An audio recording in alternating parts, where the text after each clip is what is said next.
Hello everyone, and welcome back to Phoenix and the Hummingbird, Chapter 2, story written and created by Jasper Blacklace, audio by Kaushi. Genevieve. Lucinda looked toward the coachman in disgust as he threw a small flower-printed leather suitcase to the sandy road below their feet. I get the feeling it belonged to Ophelia with that reaction. My sudden gesture to one of the guards to retrieve the luggage invokes a sigh of relief from the tall and mysterious woman before me. "Welcome, Lucinda. And Ophelia, was it?" My brother gestures to the meek woman standing directly behind her older sister with a quiet fear lacing her features. "Yes, that is correct. Might we come inside? The journey was quite long, and I'm rather intrigued to be led to our bedchambers to clean ourselves up." Lucinda glances at me sharply for a brief moment and back to my brother with a winced smile. "Yes, of course, your rooms should be ready by now," he says with a blocked smile and shuts his eyes briefly to mask his discomfort. "2 rooms won't be necessary. My sister is not to leave my side this entire stay." Her voice is solid and unmoving, as her gaze hardens at my brother's distrust and mourning. "As you wish," he says gruffly, and bows slightly in her direction. He gestures for them to follow behind him, and he quickly makes his way towards the front entrance. "We have 2 maids we have to entrust you with if you so desire," I say briskly, quickening my pace to catch up to the women at a safe distance. "That won't be necessary. My sister and I prefer to aid ourselves," she says with protest, but glances over her shoulder with a delicate smile. Her gaze remains harsh and alert. "When will dinner be this evening, Your Highness?" Lucinda directs the question to my brother in annoyance as she glances sidelong at the guards that carry their luggage. "Dinner shall be ready in the dining room by 7 p.m. We encourage you to dress comfortably, as our conversation this evening will be long and anything but comfortable." His cold and burning ego screams at this woman as if she were only another challenge. How is he meant to marry this woman if he hates her so much already? I informed Nixia and Chloe that they wouldn't be needed until dinner and to be ready to help the kitchen staff when serving dinner. I then head towards my brother's office to talk to him about what he plans for dinner. The hallway leading to my brother's quarters is vast and has midnight curtains laced with golden stars. The carpet matches them perfectly with lavender in all of the wall sconces. I arrive quickly than expected and knock proudly at his door, stiffening my posture. "Brother, can I come in?" I shout through the door in angst, awaiting his response. "Come in." His voice has only become darker since parting with the princesses this afternoon. I waltz into his office and take my place on the couch in the middle of the room. His taste is the complete opposite of my father's and much more to my liking. He prefers comfort over appearance, so the rustic couch in his room is much nicer than that rock from earlier. I cross my left leg over my right before starting my walk with death. "So, what do you think of your wife?" I do think I could have been more subtle, but my brother hates to beat around the bush, you could say. "I want to strangle her." His tone is anything but sarcastic as he glances out the window to the garden below. "She's in my garden with that little sister of hers." "The sister, what was her name again?" "Ophelia," I say too quickly. "The way you can say her name so gleefully is sickening, Genevieve." He puts his whiskey glass down on the windowsill and faces me. "She's poking and crawling through my herb and flower garden at the moment, and it's honestly a sickening sight." He walks to me, sits across from me, and crosses his right leg over his left. "I mean, that seems innocent enough, doesn't it?" I regret the words the instant they come out of my mouth. His gaze hardens towards me, making me gulp nervously. "Look, my future wife has brought along a sister we didn't even have any knowledge of until only 6 hours ago. It's like this sister just appeared out of nowhere. And I, to be brutal, don't take kindly to this. It reeks of mistrust and bullshit." He brushes his hand through his thick waves that are intact now from the humidity and stress. It's one way I can tell he's pissed, as he keeps his hair straight, as he hates his waves. It reminds him too much of Mom. I mean, I can't disagree with you on that part. However, isn't it better that we know about the sister before the wedding, so she doesn't just appear as a guest? If she isn't part of the wedding and she shows up at the wedding and announces her kinship to Lucinda, that would only make it worse for us. A part of me wants to sympathize with my brother, but in all honesty, I can't think logically with that girl's face plastered all through my head. Seems to me like just an excuse.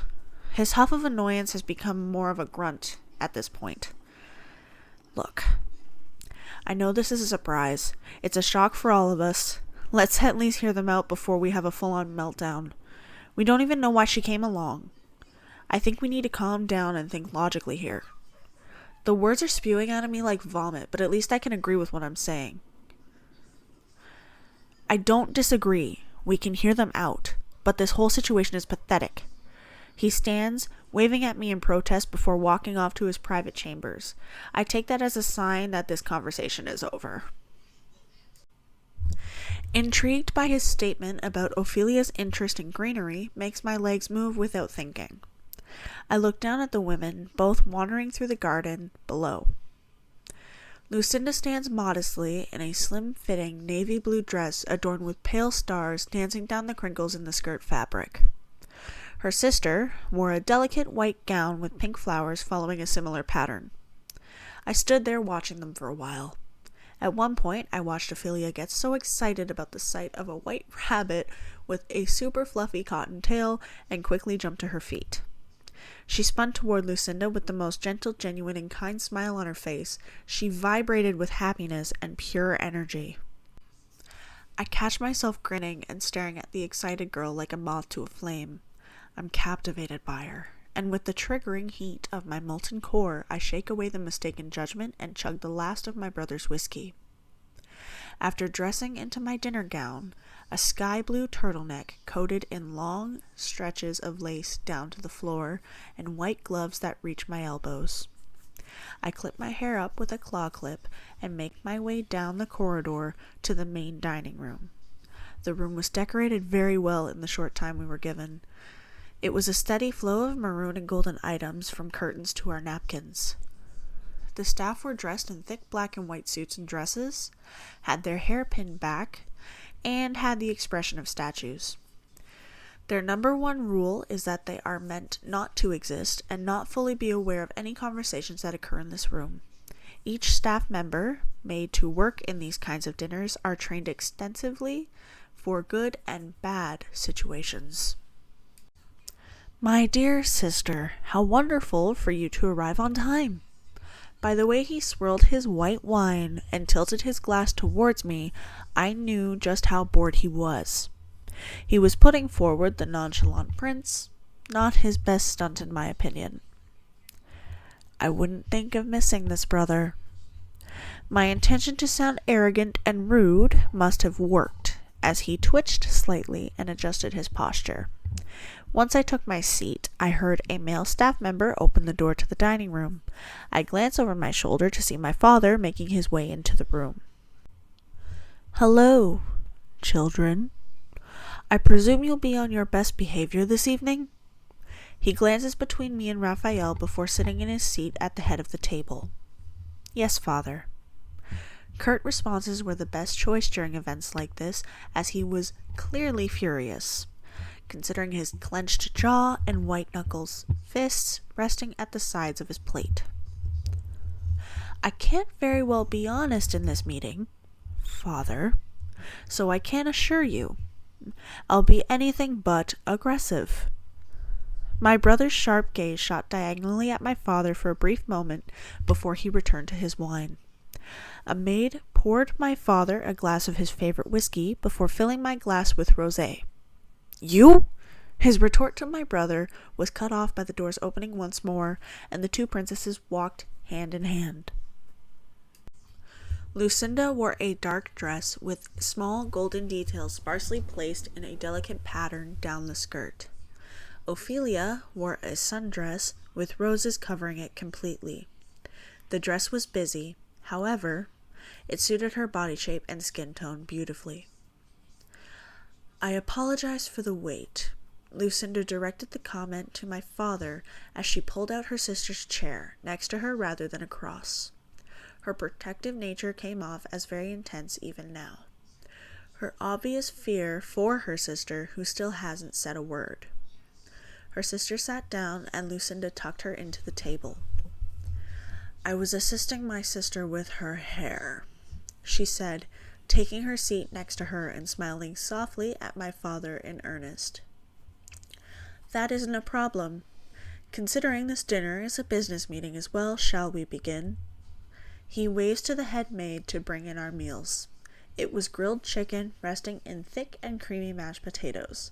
It wasn't magnificent, but it was delicious. We all ate our meal in silence. No one wanted to start the conversation.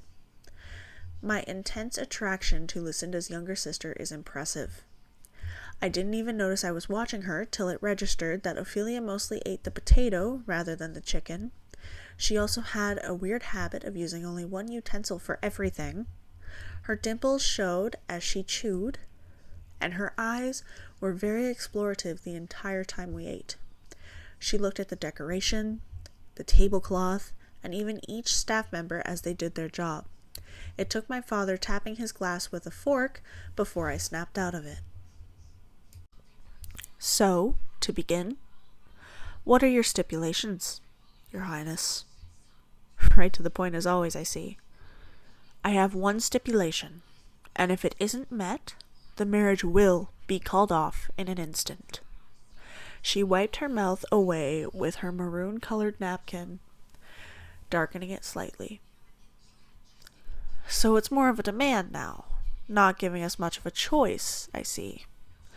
My brother's idiotic response says a lot about his lack of professionalism when he doesn't like something. "I don't think the request isn't all that bad, Your Highness." She directs the darkened smile in my brother's direction before glancing at me. "Genevieve, was it?" I nod to her softly, scared by her inquisitive glance. "If you had to marry a man and leave someone you cherish more than yourself behind, would you do it?" Her question was pointed at me, and honestly, I wish it wasn't. "That depends on the situation, Your Highness. If I had no choice, then I guess it wouldn't matter what I wanted." I shrug my shoulders as hers drops in displeasure.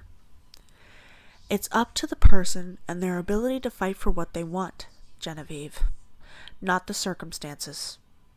Her glance becomes disappointed, and my brother loudly places his glass of wine on the table, making Ophelia jump slightly. Lucinda noticed the action and glanced angrily in his direction. "Get to the point, Lucinda Atwood," my brother scolded in annoyance. "With all due respect, Your Highness, but before I do, couldn't you apologize to my sister for your barbarianism that made her basically fly from her seat?" Her eyes became slitted in anger, with violence dancing over her face. "Oh, I do apologize for inconveniencing an unwanted guest in my home." "Raphael!" I angrily shouted at him before glancing at the silent girl shivering ever so slightly. "Lucinda, please forgive my boy. He's had far too much to drink, it seems." He waited for his drink to be removed from the table before glowering at him in disbelief and disappointment. "Might you please enlighten me with your request?" He rests his hands on top of each other. Lucinda's tone was serious, her eyes locked with my father's with pure and hostile determination. "My demand is simple. My sister comes with me and becomes a part of this household alongside me." That was Chapter 2 of Phoenix and the Hummingbird. Written and created by Jasper Blacklace, audio by Kawushi. We apologize that this was not uploaded last week, but I hope you enjoyed nonetheless, and we will see you next time.